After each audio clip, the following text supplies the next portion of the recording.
Hello friends, स्वागत है आप सभी का आपके अपने परिवार दृष्टिकोण क्लासेस में, जहां मेहनत मिले स्मार्टनेस से। तो कैसे हैं आप सभी? आशा करते हैं बहुत ही जानदार, शानदार और ज़बरदस्त होंगे और आप लोगों की पढ़ाई लिखाई, आप लोगों की तैयारी बहुत ही बेहतरीन तरीके से चल रही होगी। और इसी तैयारी को और भी बेहतर करने के लिए और आप लोगों को लेखपाल में सिलेक्शन सुनिश्चित करने के लिए हम आप लोगों के सामने लेकर आ चुके हैं कंप्यूटर की क्लास, जो कि हमारा जो चैप्टर चल रहा था वो है ईमेल। आज हम करेंगे ईमेल का पार्ट 2।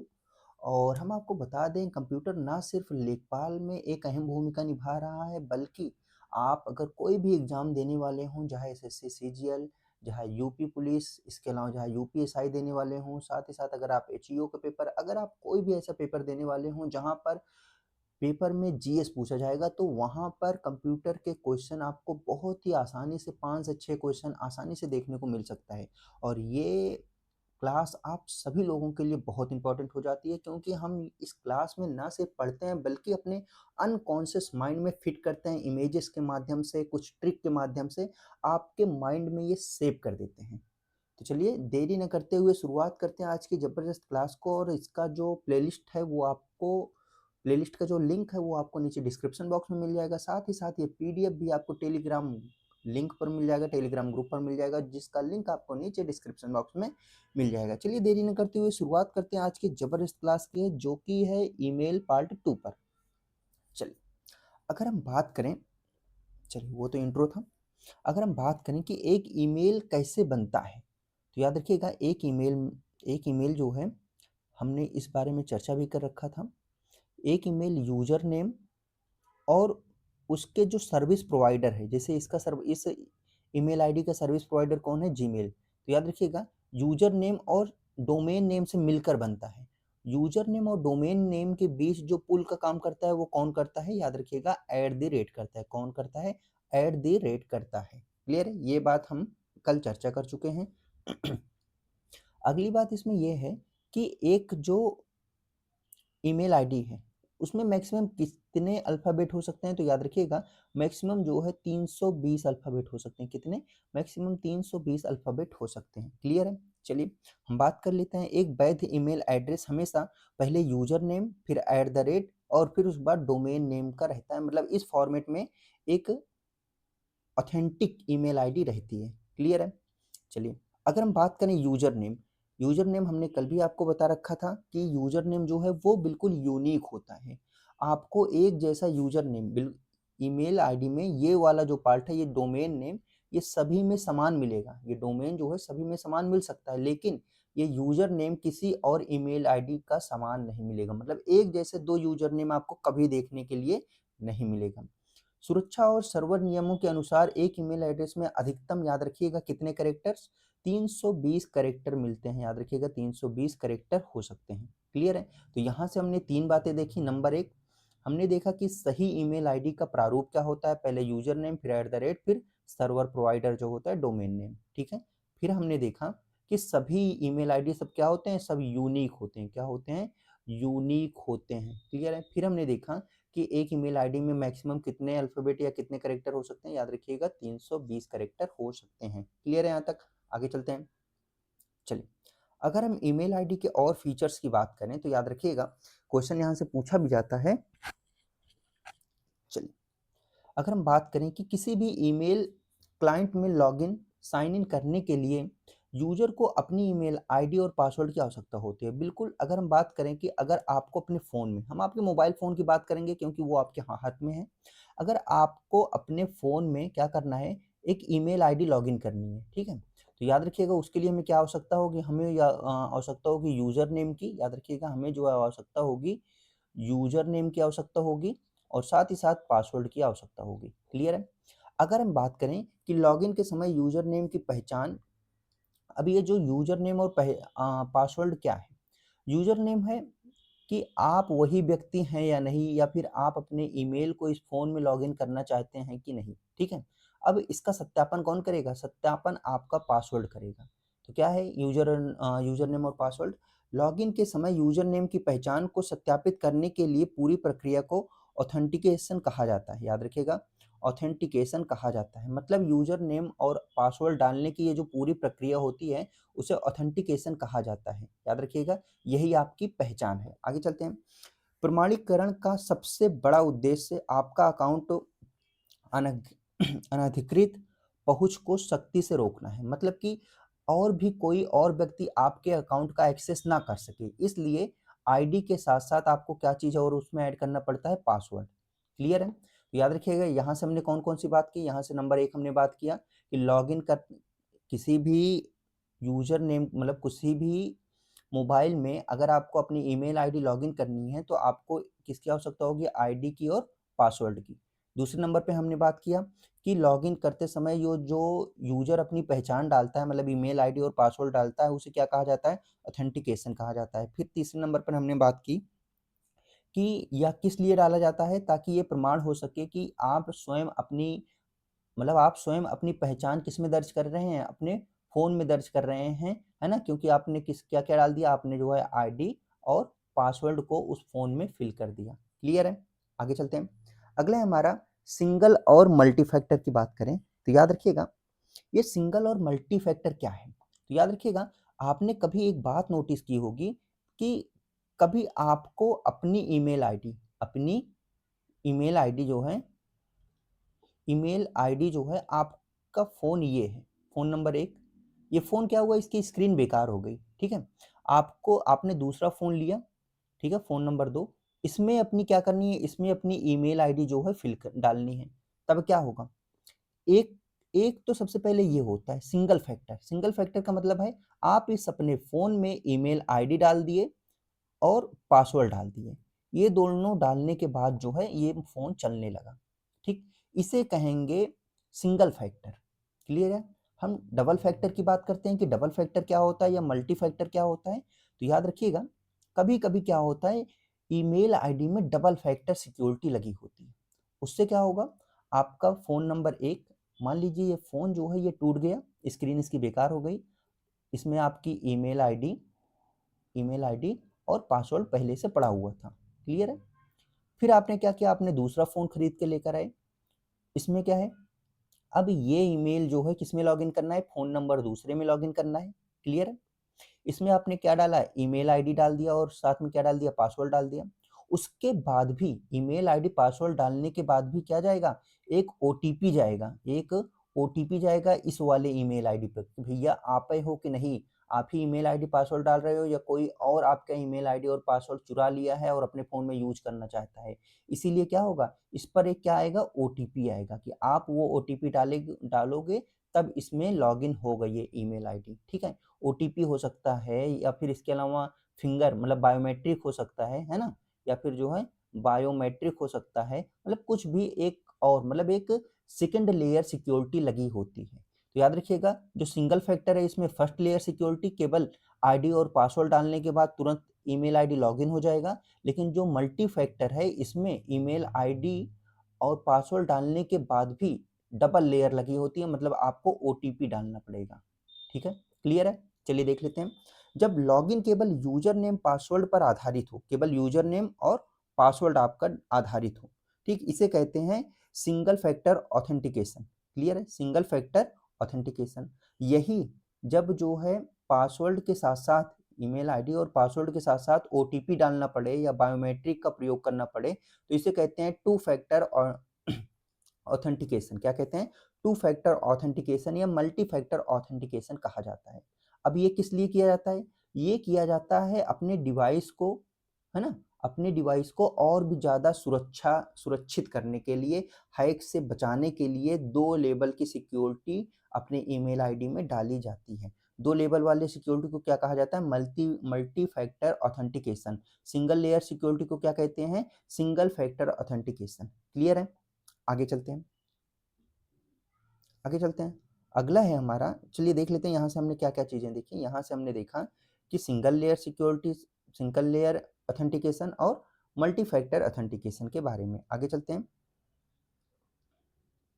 आगे है, अगर हम बात करें अस्थायी लॉक के, चलिए, अगर हम बात करें अस्थायी लॉक की, तो याद रखिएगा, मान लीजिए आप ईमेल आईडी अपने फ़ोन में, एक फ़ोन आपका क्या हुआ यहाँ पर, नंबर 1 ये वाला जो फ़ोन था, ये वाला जो फ़ोन था वो टूट गया। आपने एक नया फ़ोन लिया है, बिल्कुल न्यू फ़ोन, फ़ोन नंबर 2, ये क्या है? ये एक न्यू फ़ोन है, मान के चलिए।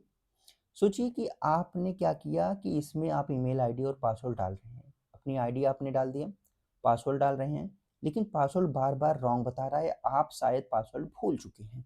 ठीक है, तो जब ये आप पासवर्ड भूल चुके हैं तो आपकी जो आईडी है वो कुछ समय के लिए लॉक हो जाएगी। भाई आपने एक बार पासवर्ड डाला, नहीं ओपन हुआ, दोबारा डाले फिर इनवैलिड बता दिया, दोबारा डाले फिर इनवैलिड बता दिया, ऐसे 4-5 बार जैसे इनवैलिड बताएगा तो आपका जो आईडी होगा वो अस्थायी रूप से लॉक हो जाएगा। क्लियर है? तो यही है अस्थायी लॉक, कि बार बार गलत पासवर्ड डालने से सुरक्षा कारणों से आपका अकाउंट जो है अस्थायी रूप से लॉक हो जाता है। क्लियर है? चलिए आगे चलते हैं। अब हम बात करते हैं एन्क्रिप्शन प्रोटोकॉल की। प्रोटोकॉल का मतलब थोड़ा सा समझ लेंगे कि प्रोटोकॉल मीन्स क्या होता है। कि समझ लीजिए प्रोटोकॉल का मतलब है नियमों का झोला, नियमों का गुच्छा, नियमों का समूह, है ना। इंटरनेट को चलाने के लिए, ईमेल को चलाने के लिए कुछ नियम कानून बने हैं, उसे ही क्या कहा जाता है, उसे ही प्रोटोकॉल कहा जाता है। कहते हैं ना कि भाई हम लॉ एंड प्रोटोकॉल निभा रहे हैं, मतलब कि लॉ एंड ऑर्डर निभा रहे हैं, तो भाई लॉ एंड ऑर्डर में जो भी चीज़ें कानूनी के तहत जो सही है उसे पुलिस वाले निभा रहे हैं। बिल्कुल उसी तरह क्या है, इंटरनेट के भी अपने क्या है, अपने अपने प्रोटोकॉल्स हैं। ठीक है, तो याद रखिएगा हम किसके बारे में बात कर रहे हैं, हम बात कर रहे हैं एन्क्रिप्शन प्रोटोकॉल की। चलिए, तो एन्क्रिप्शन प्रोटोकॉल क्या है, चलिए एन्क्रिप्शन प्रोटोकॉल क्या है तो याद रखिएगा, एक शब्द होता है यस यस एसएसएल और एक होता है टीएलएस। इसको और भी विस्तार से हम देखेंगे आगे चल के। तो ये दोनों क्या है, ये दोनों जो है किसी भी टीएलएस, ठीक है, टीएलएस। अब ये क्या होता है, ये दोनों जो है सुरक्षा प्रदान करते हैं, ये दोनों आपके आईडी को सुरक्षा प्रदान करते हैं। ठीक है, याद रखिएगा। ईमेल लॉगिन को सुरक्षित रखने के लिए एसएसएल और टीएलएस एन्क्रिप्शन और एचटीटीपीएस प्रोटोकॉल का प्रयोग करती है। तो याद रखिएगा किसका किसका प्रयोग करती है, एसएसएल और टीएलएस एन्क्रिप्शन और एचटीटीपी प्रोटोकॉल का इस्तेमाल किया जाता है आपके एप्लीकेशन को सुरक्षित रखने के लिए। क्लियर है? तो एन्क्रिप्शन प्रोटोकॉल क्या है, ईमेल लॉगिन को सुरक्षित रखने के लिए दो तरीके के प्रोटोकॉल यूज होते हैं, उसे ही एन्क्रिप्शन प्रोटोकॉल कहा जाता है। एक तो हो गया एसएसएल, ठीक है, ये वेबसाइट में भी यूज होता है, और दूसरा हो गया टीएलएस एन्क्रिप्शन, और साथ ही साथ HTTPS protocol, hyper text transfer protocol secure, इसका भी उपयोग होता है। क्लियर है? आगे चलते हैं। आगे है सेशन और कुकीज के बारे में हम समझ लेते हैं कि आखिर सेशन और कुकीज क्या होता है। लॉगिन करने के बाद एक सेशन क्रिएट होता है। क्लियर है? जैसे ही आप लॉगिन करेंगे एक सेशन क्रिएट होगा, आपको ऑटो लॉगिन ब्राउजर में मौजूद कुकी के कारण जो है संभव हो पाएगा। मतलब क्या कह रहा है कि जैसे ही आप अपना पासवर्ड इस कंप्यूटर में, इस पीसी में डालेंगे, ठीक है, आईडी, ईमेल आईडी और पासवर्ड जैसे ही इस कंप्यूटर में डालेंगे, तो इसमें जो पहले से एक कुकीज लॉगिन है उसके कारण जो है वो आईडी और पासवर्ड इसमें लॉगिन कर पाना संभव हो पाएगा। क्लियर है? कुकीज एक तरीके का आप ये समझिए कि पहले से मौजूद डेटा, चाहे वो आपकी आईडी में या आपकी डिवाइस में।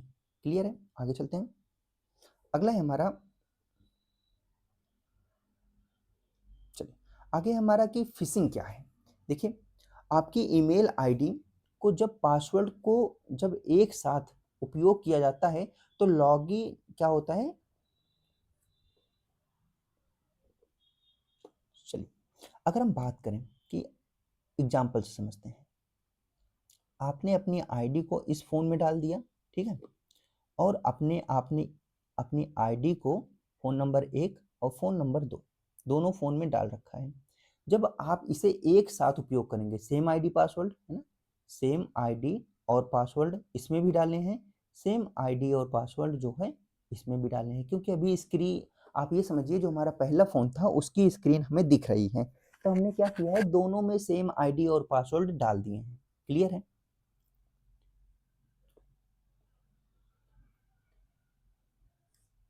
चलिए, चलिए अब ये दोनों में डाल दिए हैं तो दोनों में यूज हो रहा है एक साथ, तो ये जब दोनों में आईडी पासवर्ड यूज हो रहा है इसे क्या कहेंगे, लॉगिन क्रेडेंशियल।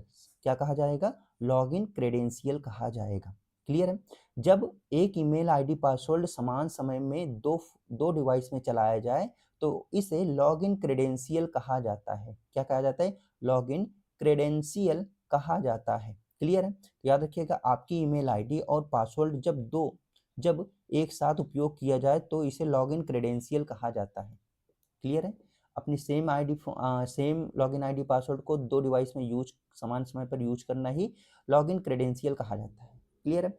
अब ये फिशिंग अटैक क्या है, तो याद रखिएगा, फिशिंग अटैक एक तरीके के आपके ईमेल आईडी पर, आपके सर्वर पर हमला, जिसे क्या कहा जाता है, फिशिंग अटैक कहा जाता है। आगे जो हम साइबर सिक्योरिटी का चैप्टर पढ़ेंगे उसमें बहुत ही बेहतरीन से हम इस फिशिंग अटैक को बहुत ही बेहतरीन तरीके से देखेंगे, क्योंकि इससे क्वेश्चन ना सिर्फ उस ना सिर्फ उस एग्जाम्स में बना है जहां पर कंप्यूटर एज ए सब्जेक्ट दिया गया है कि भाई हम आपसे 10 क्वेश्चन कंप्यूटर के पूछेंगे, जैसे दिल्ली पुलिस में 10 क्वेश्चन कंप्यूटर के पूछे जाते हैं निश्चित रूप से। तो भाई इसमें कंप्यूटर के क्वेश्चन बनना तो बहुत ही स्वाभाविक है।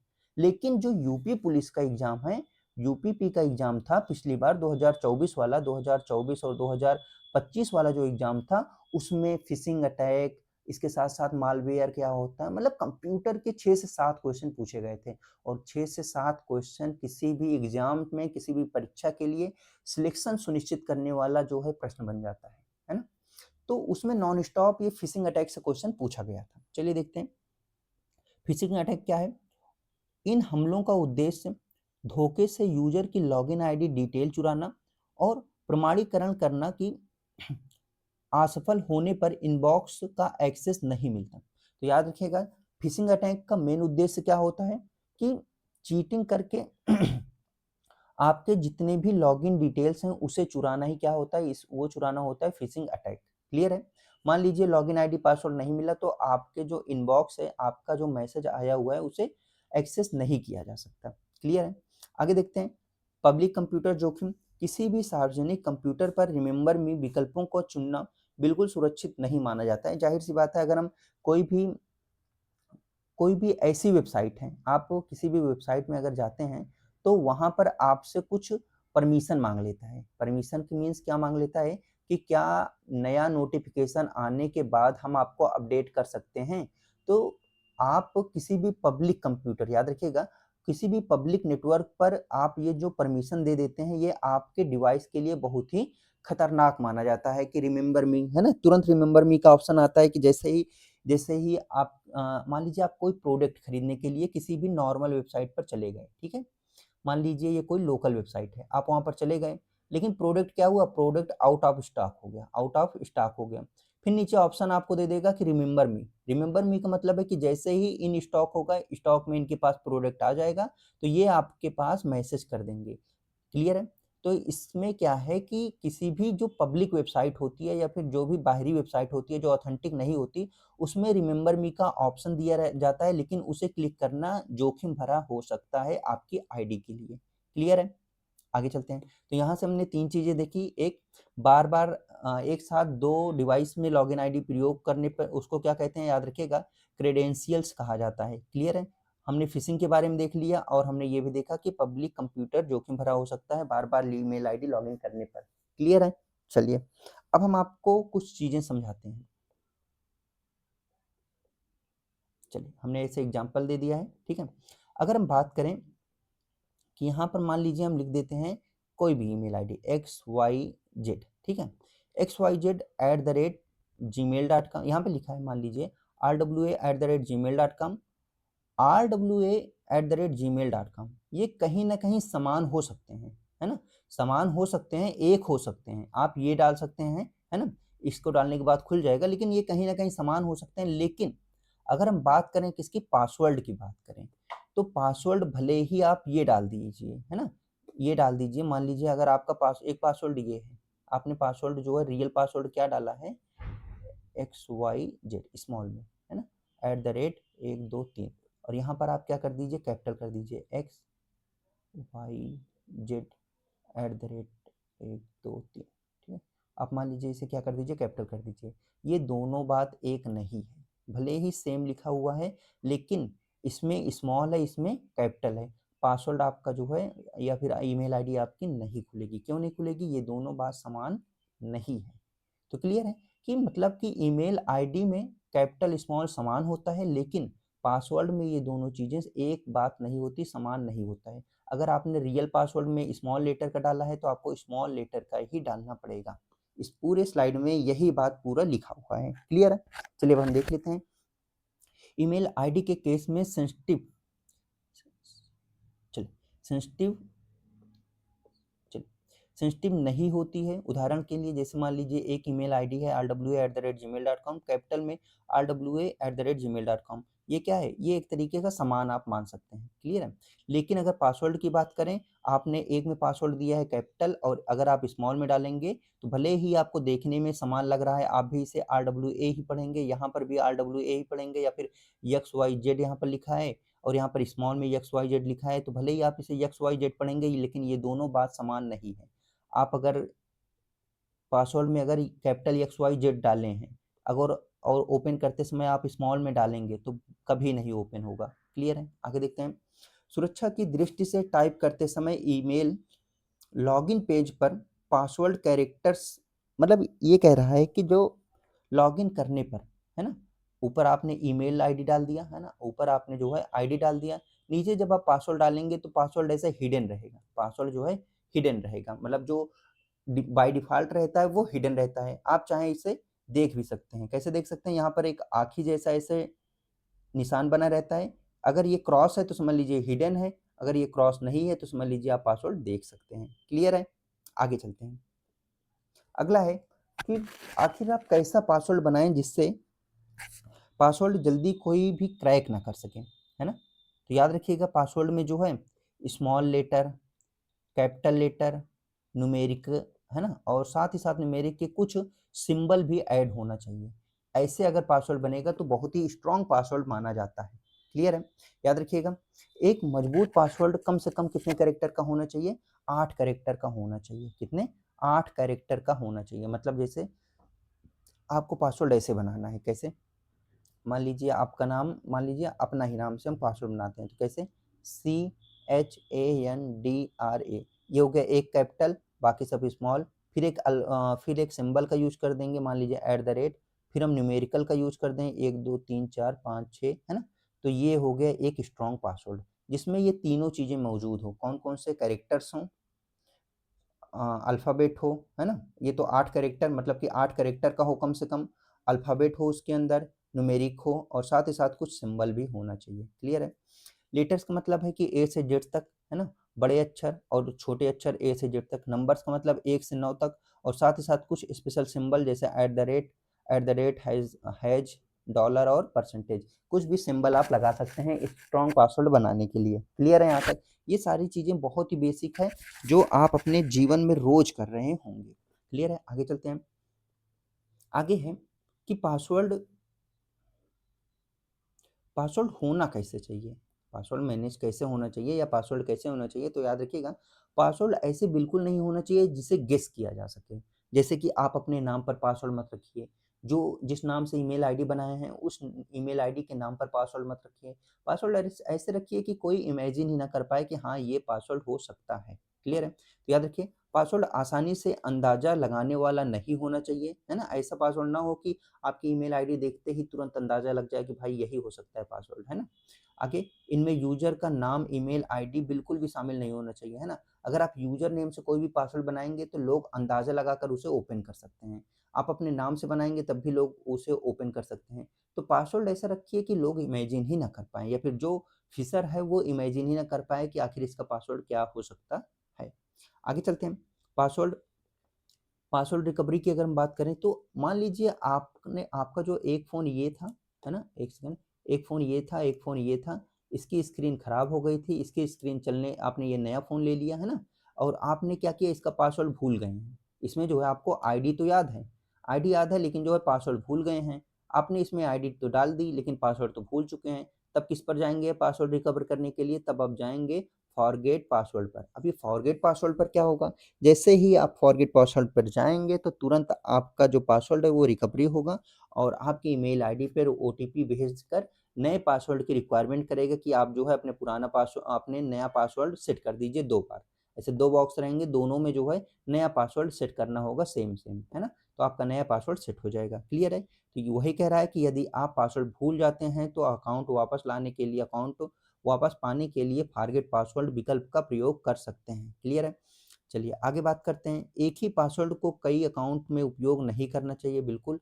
क्या अगर आप एक ही पासवर्ड को कई अकाउंट में उपयोग करेंगे तो कहीं न कहीं प्रॉब्लम हो जाएगी और इससे कभी शेयर भी नहीं करना चाहिए, ये तो आप लोगों को पता ही है। तो यहाँ से हमने देखा कि गेस करने लायक पासवर्ड नहीं होना चाहिए। अगर आपको नहीं पता है तो फॉरगेट करके रिकवर कर लेना चाहिए और साथ ही साथ ऐसा पासवर्ड ना हो कि जिसे हम शेयर करें। ठीक है? मतलब पासवर्ड को शेयर नहीं करना चाहिए। आगे चलते हैं। अगला है, हम ईमेल के कुछ फीचर्स के बारे में समझ लेते हैं। ठीक है? अभी तक तो हमने देखा कि उसमें क्या-क्या चीज़ें होती हैं, है ना? क्या चीज़ें, इंटरफ़ेस कैसे होता है, कैसे फॉरगेट किया जाता है, क्या-क्या चीज़ें डालने पर ओपन होगी। अब हम देखते हैं कि ईमेल के अंदर क्या-क्या फीचर्स होते हैं। क्लियर है?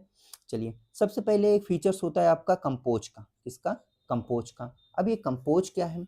अगर आपको नया मैसेज लिखना है, तो आप किस पर जाएँगे? कंपोज पर जाएँगे। नया मैसेज अगर आपको भेजना है तो कंपोज पर आप जाएँगे। क्लियर है? आगे देखते हैं। कंपोज विकल्प के माध्यम से आप कभी भी फाइल को, अब ये कंपोज काम का क्या-क्या करता है, तो याद रखिएगा, इसके माध्यम से आप जो है फाइल, जो भी आपकी फाइल है, ठीक है? मान लीजिए कोई डॉक्यूमेंट है या कुछ भी हो, उसे आप सेंड कर सकते हैं। कोई इमेज हो, है ना? इसके साथ-साथ कोई फ़ोटो हो, कोई वीडियो हो, कुछ भी हो तो आप इसे अटैच करके सेंड कर सकते हैं।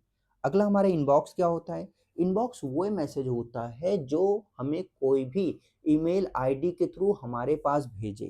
तो हमारे पास भेजने के बाद कहाँ पहुँचता है? वो पहुँचता है कहाँ पर? इनबॉक्स में। बहुत ही सिंपल है, आप सभी लोग इसे जानते भी होंगे, है ना? यह प्राप्त किए गए ईमेल को दिखाने का मुख्य स्थान है। कोई भी नया ईमेल सबसे पहले कहाँ पर आता है? इनबॉक्स में आता है। तो यहाँ से कुछ चीज़ें देखने योग्य है, क्या-क्या? सबसे पहला नंबर 1 है कि कंपोज का बटन कुछ भी शेयर करने के लिए किया जाता है, अटैच करने के लिए किया जाता है ना? आगे चलते हैं। यह प्राप्त किए गए ईमेल को देखने के लिए, याद रखिएगा, और मुख्य स्थान, कोई भी नया ईमेल सबसे पहले कहाँ पर आएगा? याद रखिएगा, इनबॉक्स में आएगा। इनबॉक्स में आएगा। आगे चलते हैं। आगे आउटबॉक्स की अगर हम बात करें, तो भाई आउटबॉक्स में देखिए, आप अगर कभी-कभी एक चीज़ महसूस किए होंगे, महसूस क्या किए होंगे, आप मान लीजिए अपनी मित्र से बात कर रहे हैं, चलिए, ये रहे आप और आप जो है अपनी मित्री से जो है बात कर रहे हैं, है ना? थोड़ी-सी नोक-झोंक हुई और फ़ोन जो है मित्री ने क्या कर दिया? कट कर दिया और आपको ब्लॉक भी कर दिया। आपको ब्लॉक भी कर दिया। ब्लॉक करने के बाद आपने सोचा भाई अब तो मैसेज पे ब्लॉक कर दिए हैं व्हाट्सएप पर, अब क्या करते हैं, लाओ मेल ही कर देते हैं, ठीक है? मेल जो है आपने लंबा-चौड़ा लिखा कि भाई हमारी गलती थी, हम आपसे आपसे माफ़ी माँगते हैं, अब किसी से हम बातचीत नहीं करेंगे। आपने ये लंबा-चौड़ा मेल लिख दिया, ठीक है? मेल लिखने के बाद जैसे ही आपने सेंड करने के लिए सोचा, तो जैसे ही सेंड पर क्लिक किए तो क्या हो गया? ये कहाँ चला गया? आपका इंटरनेट कट हो गया, आपका जो है नेट चला गया। नेट जाने के बाद अब आप सोच में पड़ गए कि भाई हमने इतना लंबा-चौड़ा लिखा, 1 घंटे मेहनत करके नेट तो चला गया, अब क्या किया जाए? तो याद रखिए ये जो मैसेज है वो कहाँ मिलेगा आपको दोबारा? दोबारा आपको मिलेगा आउटबॉक्स में। कहाँ पर मिलेगा? आउटबॉक्स में मिलेगा। क्लियर है? चलिए, यहाँ तक हो गया हमारी स्टोरी क्लियर। तो याद रखिएगा इसमें वे मैसेज रहते हैं जो यूज़र्स ने भेज दिए हैं परंतु नेटवर्क एरर के कारण कोई भी अन्य वजह से जो है सेंड नहीं हुआ है। ठीक है? चलिए, ये मैसेज तो आपने जैसे दोबारा नेट ऑन किया तुरंत जो है मित्री के पास चला गया और मित्री खुश हो गई, बोली चलिए ठीक है हम तुमको माफ़ करते हैं। फिर से आपने कुछ न कुछ गलती की और फिर आप बात कर रहे हैं और फिर क्या हुआ? फिर जो है आपकी मित्री ने फिर से आपको ब्लॉक कर दिया। ठीक है? इस बार आपने क्या किया था? आपने 4G नेटवर्क 5G नेटवर्क का इस्तेमाल किया था तो कटने का सवाल ही नहीं है। फिर आपने क्या किया? ये लंबा-चौड़ा मैसेज लिख दिया, है ना? भाई हमारी गलती नहीं थी, हम आपसे माफ़ी माँगते हैं, ये है, वो है। ये लंबा-चौड़ा मैसेज आपने टाइप कर दिया, ठीक है? टाइप किया, फिर आपने ये सोचा कि भाई हमारी तो गलती ही नहीं है, हम ही बार-बार क्यों मैसेज करें, क्यों मनाएँ, है ना? तो चलो काट देते हैं, हमको नहीं मनाना है। तो तुरंत आपने काट दिया। अब ये मैसेज कहाँ पर मिलेगा आपको? अगर सेंड करना ही है, तो कहाँ पर मिलेगा? ये मिलेगा आपको ड्राफ्ट में मिलेगा। कहाँ पर? ड्राफ्ट में मिलेगा। क्लियर है? जो नेट की वजह से मैसेज ना जाए, ईमेल ना जाए, वो कहाँ पर मिलेगा? आउटबॉक्स में। और जो आपने लिख दिया और सेंड बटन पर क्लिक नहीं किए हैं, तो वो कहाँ पर मिलेगा आपको? ड्राफ्ट ड्राफ्ट में मिलेगा, ठीक है? फिर जब आपका मन कहेगा तो आप उसे सेंड कर सकते हैं। क्लियर है? तो इसमें वह अधूरे मैसेज जो है सुरक्षित रहते हैं, जिसे आपने टाइप तो कर दिया है लेकिन सेंड नहीं किया है। ठीक है, जब आपका मूड होगा, है ना, तब आप इसे सेंड कर सकते हैं। क्लियर है? आगे चलते हैं। यही दो चीज इसके बीच में अंतर भी होती है। आउटबॉक्स में मेल जाने के लिए प्रतीक्षा कर रहा है ना, ये जो आउटबॉक्स है ये नेट का इंतजार कर रहा है कि जैसे ही नेट ऑन होगा तो हम मैसेज जो है चला जाएगा। लेकिन ड्राफ्ट में क्या होगा, नेट तो है लेकिन आपको क्या करना पड़ेगा, फ्यूचर में कभी भी आपका मूड होगा तो आप इस मैसेज को सेंड कर सकते हैं। क्लियर है? आगे चलते हैं।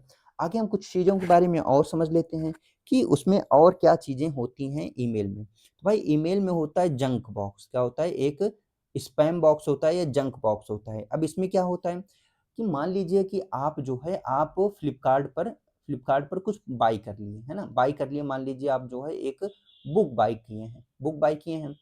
अब उसी से रिलेटेड कभी भी बुक अगर जो है मान लीजिए आपने 200 का बाई किया है, अब इसी से रिलेटेड और कोई बुक होगा, अगर वो उसका रेट क्या हुआ है 150 हो गया, कम हो गया है, तो तुरंत आपके ईमेल पर एक मैसेज आ जाएगा। तो इसे ही क्या कहा जाता है, इसे ही कहा जाता है जंक ईमेल। तो याद रखिएगा, जंक या स्पैम क्या होता है, ये व्यवसायिक कंपनियों के जो विज्ञापन या अनचाहे मैसेज, इन सभी को क्या कहा जाता है, जंक मेल कहा जाता है। क्लियर है? चलिए अब हम बात करते हैं सेंड आइटम की। सेंड आइटम क्या होता है कि इस फ़ोल्डर में याद रखिएगा वे सभी मेल्स स्टोर होते हैं जो आपके द्वारा नेटवर्क पर सफलतापूर्वक सेंड किए जा चुके हैं। भाई सेंड आइटम में नाम से ही पता चल रहा है, सेंड आइटम मतलब कि जो चीज़ें भेजी जा चुकी हैं। स्टार्ड आइटम क्या होता है भाई, सभी के जीवन में कुछ ऐसे व्यक्ति होते हैं जिनके ऊपर हम क्या लगा सकते हैं, महत्वपूर्ण का टैग लगा सकते हैं। तो स्टार आइटम क्या होता है, स्टार्ड क्या होता है, जो मैसेज हमारे लिए इंपॉर्टेंट होता है उस पर हम ये महत्वपूर्ण का टैग लगा सकते हैं, स्टार लगा सकते हैं। क्लियर है? आगे चलते हैं। चलिए हमारा जो सेशन था यहीं तक था। हम क्या करते हैं, इस सेशन की रिवीजन एक बार कर लेते हैं। तो चलिए सबसे पहले हम क्या बात करते हैं, पासवर्ड रूल के बारे में बात कर लेते हैं। तो याद रखिएगा जो पासवर्ड रूल है यहाँ से देखते हैं। सबसे पहले कोई भी एक यूनिक कोई भी ईमेल आईडी, अगर वो ऑथेंटिक ईमेल आईडी है, सही ईमेल आईडी है, तो उसमें दो चीज़ें रहेगी, नंबर एक यूजर नेम, नंबर दो क्या होगा, डोमेन नेम होगा। आपको कभी भी रिवीजन करना हो तो आप यहाँ से रिवीजन कर सकते हैं, इस स्लाइड को रिवाइज कर सकते हैं। क्लियर है? चलिए तो उसमें क्या होगा, उसमें यूजर नेम होगा और साथ ही साथ डोमेन होगा। मैक्सिमम कितने कैरेक्टर्स हो सकते हैं, मैक्सिमम एक ईमेल आईडी में 320 कैरेक्टर हो सकते हैं। क्लियर है? आगे चलते हैं। अगला अगर हम बात करें कि कोई भी पासवर्ड रूल क्या होता है, पासवर्ड रूल वो होता है जिसके अंदर कैपिटल, स्मॉल और न्यूमेरिक, साथ ही साथ कोई सिंबल, ये सभी जो है प्रयोग हो ताकि फिशिंग से, ताकि आपका पासवर्ड चोरी होने से, आपका ईमेल आईडी हैक होने से बच सके। क्लियर है? अगर हम बात करें लॉगिन ऑथेंटिकेशन क्या होता है, याद रखिएगा, लॉगिन ऑथेंटिकेशन जिसमें हम लॉगिन आईडी पासवर्ड डालते हैं वो होता है single login authentication. Multi factor login authentication क्या होता है, जिसमें हम पासवर्ड के साथ साथ जो है आप कोई भी ओटीपी डालें, कोई भी ओटीपी को भी डालना पड़े, वो होता है multi factor login authentication. Clear है? ये किस पर आधारित है, याद रखिएगा, HTTPS, SSL और TLS। क्लियर है? केवल पासवर्ड डालना पड़े तो SFA मतलब कि सिंगल फैक्टर ऑथेंटिकेशन, अगर ओटीपी भी डालनी पड़े तो क्या होगा, MFA मतलब मल्टी फैक्टर लॉगिन ऑथेंटिकेशन, है ना, याद रखिएगा। आगे चलते हैं। चलिए आगे है, आगे हम और रिवीजन कर लेते हैं और किस चीज़ों के बारे में हमने बात की। तो याद रखिएगा हमने बात किया कंपोज और इनबॉक्स के बारे में। कंपोज मतलब नया मैसेज लिखा जा सकता है। इनबॉक्स में जो मैसेज आपके पास रिसीव हुआ है वो सभी रहता है। आउटबॉक्स में जो नेट के द्वारा कट हो चुका है वो मैसेज रहता है। सेंड में क्या होता है, जो आपने सेंड कर दिया है वो रहता है। ठीक है? ड्राफ्ट में क्या रहता है, ड्राफ्ट में जो है जो मैसेज आपने टाइप तो किया है लेकिन डर के कारण, आपने अपने ईगो के कारण उसे सेंड नहीं किया है। क्लियर है? स्पैम में क्या रहता है, जो विज्ञापन रहते हैं, जो अनचाहे मैसेज रहते हैं वो रहता है। स्टार्ट में क्या रहता है, जो मैसेज आपके लिए महत्वपूर्ण रहेगा और आपने उसके ऊपर स्टार लगाया होगा वो मैसेज कहाँ पर रहेगा, स्टार्ट में रहेगा। क्लियर है यहाँ तक? चलिए आशा करते हैं ये सेशन आपको बेहद पसंद आया होगा। अब करते हैं कुछ PYQ क्वेश्चन को, जिससे हमें पता चल जाए कि आखिर कैसे क्वेश्चन पूछे जाते हैं। क्लियर है? चलिए आगे चलते हैं।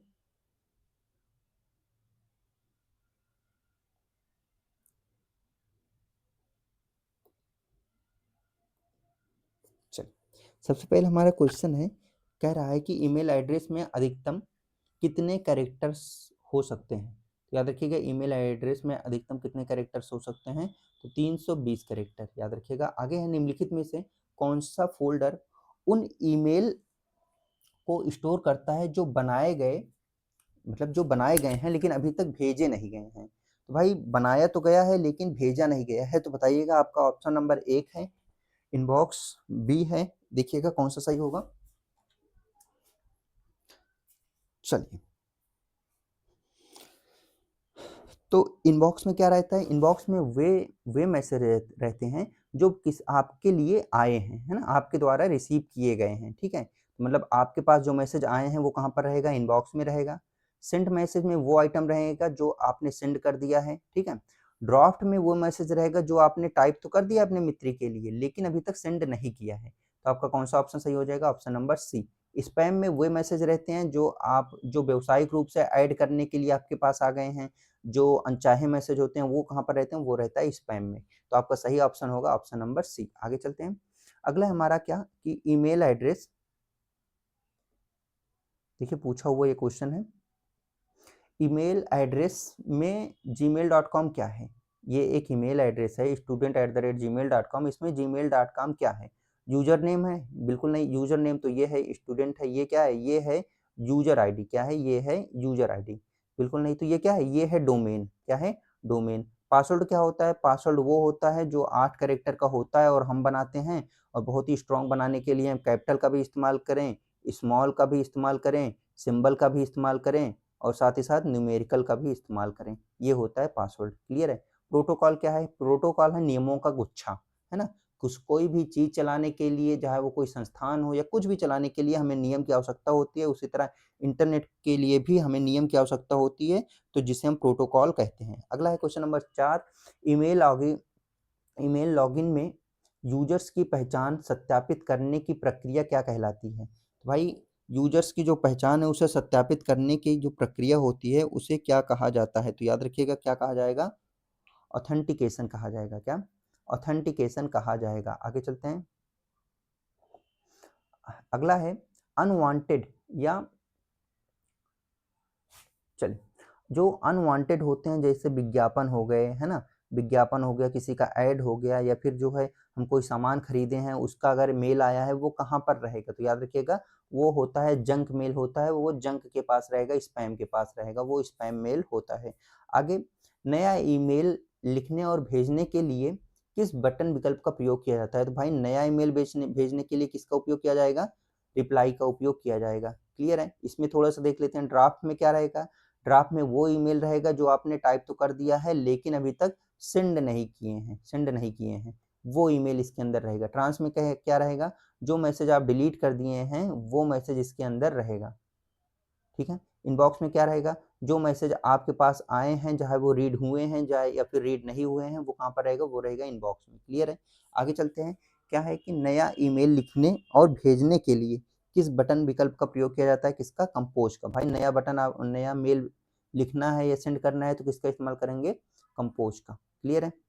आगे चलते हैं,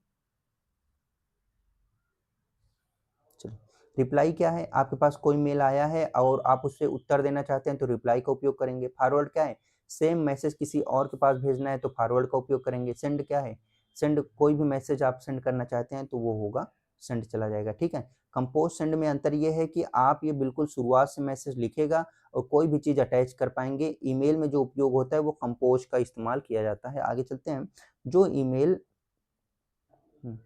जो ईमेल सफलतापूर्वक भेजे जा चुके हैं वे डिफ़ॉल्ट रूप से कहाँ रहते हैं, तो भाई जो सफलतापूर्वक भेजे जा चुके हैं तो कहाँ पर रहेंगे, तो याद रखिएगा सेंट आइटम्स में रहेंगे, कहाँ पर, सेंट आइटम्स में रहेंगे, क्लियर है। आगे चलते हैं, जो ईमेल अपने भेज दिए गए पर अभी तक डिलीवर नहीं हुए हैं कोई भी नेटवर्क के कारण या कोई भी बैटरी के कारण, है ना, वहीं पर मौजूद हैं तो वो कहाँ पर मौजूद होगा, आउटबॉक्स में, कहाँ पर, आउटबॉक्स में मौजूद होगा। इंडेक्स में, इनबॉक्स में क्या रहेगा, जो मैसेज आपके पास आए हैं, जो मैसेज आपके पास जो है आए हैं वो मैसेज इनबॉक्स में रहेगा। ड्राफ्ट में क्या रहेगा, आपने अपनी मित्री को मैसेज तो लिख दिया है लेकिन अभी तक सेंड नहीं किया है, वो कहाँ पर रहेगा, ड्राफ्ट में। आउटबॉक्स में क्या रहेगा, वे मैसेज जो नेटवर्क की वजह से आपके मेल बॉक्स से आगे नहीं बढ़े हैं, है ना। सेंड आइटम में क्या है, अब तक जितने भी चीज आप जो है सेंड कर चुके हैं वो सभी सेंड आइटम्स में रहेगा, क्लियर है। आगे चलते हैं, अगला है हमारा email ID.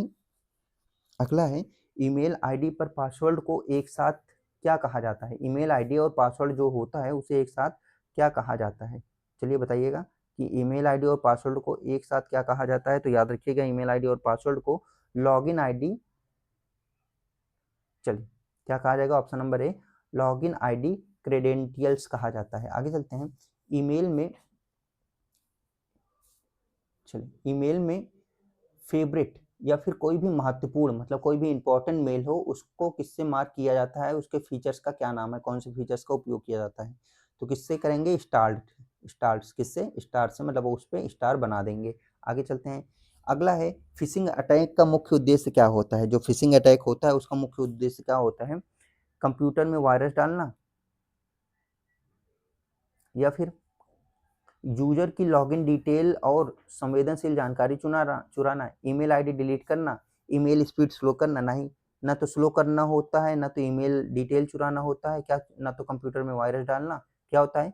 User login detail और संवेदनशील जानकारियां चुराना फिशिंग अटैक का मुख्य उद्देश्य होता है।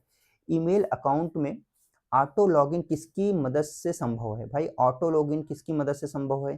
कुकीज की मदद से, है ना। बुकमार्क हिस्ट्री किसकी मदद से? याद रखिएगा कुकीज की मदद से ऑटो लॉगिन हो जाता है। क्लियर है? आगे चलते हैं। ईमेल पासवर्ड भूल जाने पर अकाउंट एक्सेस करने के लिए किस विकल्प का उपयोग किया जाता है? तो किसका भाई? जब पासवर्ड भूल गए हैं तो किसका उपयोग करेंगे? फॉरगेट पासवर्ड का, है ना। साइन अप का कब करेंगे? जब आप ईमेल साइन अप करेंगे। रिमेंबर मी क्या होता है? ये जो है चुना जाता है, कोई भी प्राइवेट वेबसाइट है उसमें चुना जाता है कि भाई क्रिएट अकाउंट में जब आप नया अकाउंट क्रिएट करेंगे तो वो होगा क्रिएट अकाउंट। तो याद रखिएगा पासवर्ड भूलने के बाद क्या होगा? फॉरगेट पासवर्ड का। आगे चलते हैं। ईमेल क्लाइंट में सुरक्षित लॉगिन के लिए किस प्रोटोकॉल का प्रयोग किया जाता है? तो याद रखिएगा HTTPS प्रोटोकॉल का इस्तेमाल किया जाता है। किसका? HTTPS प्रोटोकॉल का इस्तेमाल किया जाता है। अगला हमारा क्वेश्चन है कि लॉगिन के समय, याद रखिएगा क्या है? लॉगिन के समय, लॉगिन के समय पासवर्ड के कैरेक्टर सामान्यतः स्क्रीन पर किस रूप में दिखाई देते हैं? बिल्कुल, जो पासवर्ड होता है उसका कैरेक्टर कैसे दिखाई देता है? स्टार स्टार ऐसे दिखाई देते हैं ना। स्टार फॉर्म में दिखाई देता है, हिडन दिखाई देता है, याद रखिएगा। क्लियर है? आगे चलते हैं। पासवर्ड के साथ OTP या बायोमेट्रिक का प्रयोग करना क्या होता है? तो याद रखिएगा ये क्या कहलाता है? Multi factor authentication. क्या? MFA, multi factor authentication. अगर हम बात करें कि अगर आईडी डाल दिया आपने, है ना, आईडी और पासवर्ड, लेकिन ओटीपी नहीं डाल रहे हैं, ओटीपी ओटीपी जो है नहीं डालना पड़ रहा है, तो क्या कहलाएगा? ये कहलाएगा single factor authentication, single factor authentication कहलाएगा। क्लियर है? आगे चलते हैं। अगला क्वेश्चन है हमारा कि ईमेल आईडी के संदर्भ में कौन सा कथन सही है? तो भाई कौन सा कथन है? या यूजर सेंसिटिव होता है, या यूजर सेंसिटिव होता है। दो यूजर की ईमेल आईडी एक जैसी हो सकती है? क्या एक जैसी हो सकती है यूजर ईमेल आईडी? नहीं। यह केस सेंसिटिव नहीं होता है। अगला है हमारा कि इसमें स्पेस, चलिए चलिए इसमें जो है स्पेस अलाउड होता है। क्या ईमेल आईडी में स्पेस अलाउड होता है? बिल्कुल नहीं। क्या ईमेल आईडी में भाई स्पेस अलाउड होता है? नहीं होता। यह केस सेंसिटिव होता है? नहीं, केस सेंसिटिव नहीं होता। यह केस सेंसिटिव नहीं होता है, केस सेंसिटिव नहीं होता है, याद रखिएगा।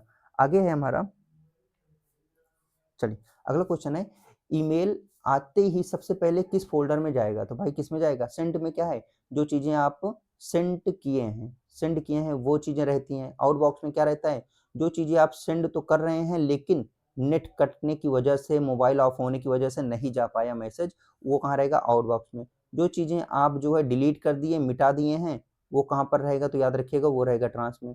इनबॉक्स में तुरंत आता है, कोई भी अगर आपके पास मैसेज करेगा तो कहाँ पर आएगा? इनबॉक्स में आएगा। आगे चलते हैं। देखिए ये सारे क्वेश्चन कहीं ना कहीं पूछे गए हैं, है कि नहीं है? आगे चलते हैं। ईमेल लॉगिन में ऑथेंटिकेशन किस स्तर पर होता है? तो भाई ईमेल लॉगिन में ऑथेंटिकेशन किस स्तर पर होता है? तो याद रखिएगा ऑथेंटिकेशन किस स्तर पर होता है? तो याद रखिएगा किस स्तर पर होता है? यूजर के स्तर पर होता है। भाई ऑथेंटिकेशन किसके स्तर पर होगा? यूजर के स्तर पर ही तो होगा, क्योंकि उपयोग करता ही तो सब कुछ है। बार बार गलत पासवर्ड डालने पर अकाउंट के साथ क्या होता है? अकाउंट जो है हमेशा के लिए डिलीट हो जाता है? नहीं। अकाउंट का नया अकाउंट बन जाता है? बिल्कुल नहीं। पासवर्ड अपने आप बदल जाता है? नहीं। क्या होगा? टेम्परेरी रूप से बंद हो जाएगा, टेम्परेरी रूप से लॉक हो जाएगा। आगे चलते हैं। आगे है, एक मजबूत और सुरक्षित पासवर्ड के लिए क्या क्या शामिल होना चाहिए? बिल्कुल, अपर केस मतलब capital letter, lower case, small letter, number और स्पेशल कैरेक्टर, ये सभी चीज़ शामिल होना चाहिए। आगे चलते हैं। पब्लिक कंप्यूटर पर ईमेल जो एक्सेस करते समय किस विकल्प का सिलेक्ट करना सुरक्षित नहीं माना जाता है? तो भाई जो पब्लिक कंप्यूटर या वेबसाइट होती है उसमें जो है रिमेंबर मी का ऑप्शन करना सुरक्षित नहीं माना जाता है, तो याद रखिएगा रिमेंबर मी। आगे है अगला क्वेश्चन है हमारा कि ईमेल एड्रेस में यूजर नेम और डोमेन नेम को कौन अलग करता है? तो कौन सा सिंबल अलग करता है? एट द रेट करता है। कौन करता है? एट द रेट करता है, याद रखिएगा। चलिए अगला है प्रमाणीकरण असफल होने पर यूजर को किसका एक्सेस नहीं मिलता है? तो प्रमाणीकरण असफल होने पर किसका एक्सेस नहीं मिलेगा? तो याद रखिएगा इनबॉक्स का एक्सेस जो है नहीं मिलेगा, याद रखिएगा। आगे चलते हैं। अगला है हमारा लॉगिन प्रक्रिया पूरी होने के तुरंत बाद सिस्टम द्वारा क्या क्रिएट किया जाता है? तो भाई लॉगिन प्रक्रिया जैसे ही कंप्लीट हो जाती है तो क्या चीज़ें सबसे पहले क्रिएट होती है? सबसे पहले सेशन बनेगा, आपका जो है एक सेशन बन जाएगा। क्लियर है, याद रखिएगा। आगे कुकीज़ के द्वारा ही क्या होता है? ऑटो सेव रहता है, बहुत सारी चीज़ें हमें फिल नहीं करनी पड़ती है ना। हिस्ट्री क्या है? जो चीज़ें हम भेज चुके हैं वो सभी हिस्ट्री में देख सकते हैं। कैश क्या है? वो चीज़ें होती हैं जो जंक द्वारा आ जाता है ना। एक कैश मेमोरी भी होती है जो दूसरे नंबर की तेज मेमोरी होती है ना। पहले नंबर की तेज मेमोरी कौन सी होती है? सीपीयू रजिस्टर होती है। आगे देखते हैं इनमें से कौन सा ईमेल एड्रेस का एक वैध वैलिड हिस्सा नहीं हो सकता है? कौन सा नहीं हो सकता है? देखिए यूजर नेम होता है, फिर उसके बाद सिंबल होता है, फिर डोमेन नेम होता है, लेकिन स्पेस नहीं होता। याद रखिएगा स्पेस जो है वैध ईमेल आईडी का हिस्सा नहीं हो सकता है। आगे अगला क्वेश्चन है हमारा क्या है? चलिए अगला क्वेश्चन है कि ईमेल पासवर्ड के संदर्भ में कौन सा कथन गलत है? भाई कौन सा कथन गलत है? ध्यान से देखेंगे कि पासवर्ड में नंबर और स्पेशल कैरेक्टर होने चाहिए। हाँ, नंबर स्पेशल कैरेक्टर होने चाहिए। पासवर्ड केस सेंसिटिव होता है। आगे देखते हैं। पासवर्ड केस क्या कह रहा है? सेंसिटिव होता है। भाई पासवर्ड केस सेंसिटिव होता ही है। चलिए आगे देखते हैं। एक ही पासवर्ड सभी अकाउंट के लिए इस्तेमाल करना चाहिए? बिल्कुल नहीं। आगे पासवर्ड कम से कम 8 कैरेक्टर का होना चाहिए? बिल्कुल सही। तो ये वाला गलत है, बाकी सब सही। तो आपका सही ऑप्शन क्या हो जाएगा? Option number C. अगला है इनमें से कौन सा एक मजबूत पासवर्ड का सबसे अच्छा एग्जाम्पल है? भाई किसका एग्जाम्पल है? मान के चलिए सबसे मजबूत पासवर्ड जिसमें सब कुछ हो। इसमें इसमें जो है अल्फाबेट नहीं है, कैरेक्टर नहीं है कोई सा, है ना, मतलब सॉरी सिंबल नहीं है इसमें। इसमें तो है लेकिन इसमें कैपिटल लेटर नहीं है और सिंबल भी नहीं है, ये भी नहीं है मजबूत पासवर्ड, ये भी नहीं है मजबूत पासवर्ड। इसमें केवल न्यूमेरिक है लेकिन अल्फाबेट नहीं है और सिंबल नहीं है। इसमें क्या है? इसमें कैपिटल है, स्मॉल है और सिंबल भी है और न्यूमेरिकल भी है, तो ये सबसे मजबूत पासवर्ड माना जाता है। क्लियर है? चलिए आशा करते हैं कि ये सेशन आपको बेहद पसंद आया होगा। अगर ये सेशन पसंद आया हो तो लाइक शेयर सब्सक्राइब जरूर करिएगा और हाँ इसे ऑफलाइन कमेंट करके जरूर बताइएगा कि ये सेशन आपको कैसा लगा। तो चलिए आशा करते हैं कि ये सेशन बेहद पसंद आया होगा। अगर पसंद आया हो तो लाइक शेयर सब्सक्राइब जरूर करिएगा। इसी के साथ हंसते रहिए, मुस्कुराते रहिए, अपना ख्याल रखिए, अपने माँ बाप का ख्याल रखिए। थैंक यू फॉर वॉचिंग और याद रखिए इस बार जो है सिलेक्शन लेकर ही रहना है। आगे चलते हैं। Thank you for watching.